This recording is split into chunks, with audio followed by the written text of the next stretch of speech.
सो दोस्तों, कुछ गलियां ऐसी होती हैं जहां कुछ राज दफन होते हैं जिन्हें कोई समझ नहीं पाता। अगर समझना चाहे तो वापस नहीं आता। So welcome back to our show Dark Nights only on Red New Rap Studios, जहां हम आपको सुनाते हैं वर्ल्ड की बेस्ट हॉरर स्टोरीज। तो आज हम जिस स्टोरी की बात करने जा रहे हैं वो एक लाल गली की है। हर शहर में एक ऐसी गली होती है जहाँ लोग जाने से डरते हैं। हमारे शहर में भी एक ऐसी गली थी। कहते हैं वहाँ 12 बजे के बाद कोई भी नहीं जाता था। वह गली एक कॉलोनी में स्थित थी जिसका नाम तिलक नगर था। उसी कॉलोनी में एक नया परिवार रहने आया था। वह बहुत खुश थे।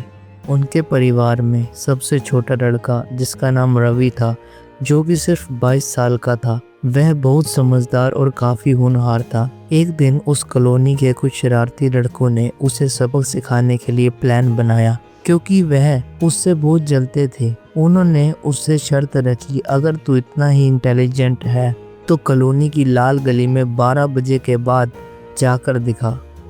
यह शर्त सुनकर रवि हंसा और बोला, डर तो सिर्फ दिमाग में होता है, मैं उस गली में ज़रूर जाकर दिखाऊंगा। रात के ठीक 12 बजे रवि अकेला उस गली के पास पहुंच गया। स्ट्रीट लाइट्स कभी जग रही थी और कभी बुझ रही थी।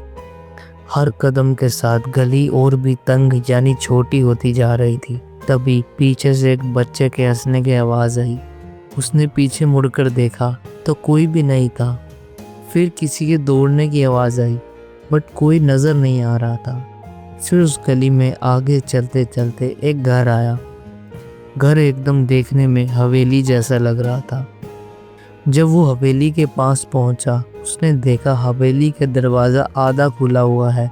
उसने दरवाजे के अंदर जाकर देखा तो एक औरत दिखाई दी, सफ़ेद साड़ी में। तभी रवि बोला, जी सुनिए दीदी, क्या ये लाल गली है?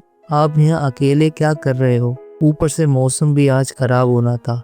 तभी उस औरत ने धीरे से अपना सिर उठाया और रवि को देखा और बोली, तुम्हें यहाँ कभी नहीं देखा। रवि बोला, जी हाँ, यहाँ हम नए आए हैं। क्या आपको लाल गली का पता है?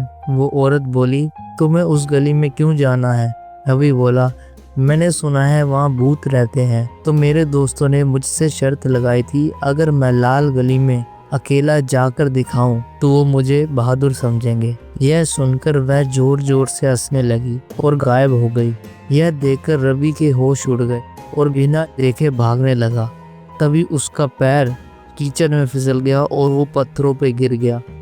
तभी उसे ऐसा लगा जैसे कोई उसे उठाकर घसीट रहा है और घसीटते घसीटते उसी हवेली की तरफ लेकर जा रहा है।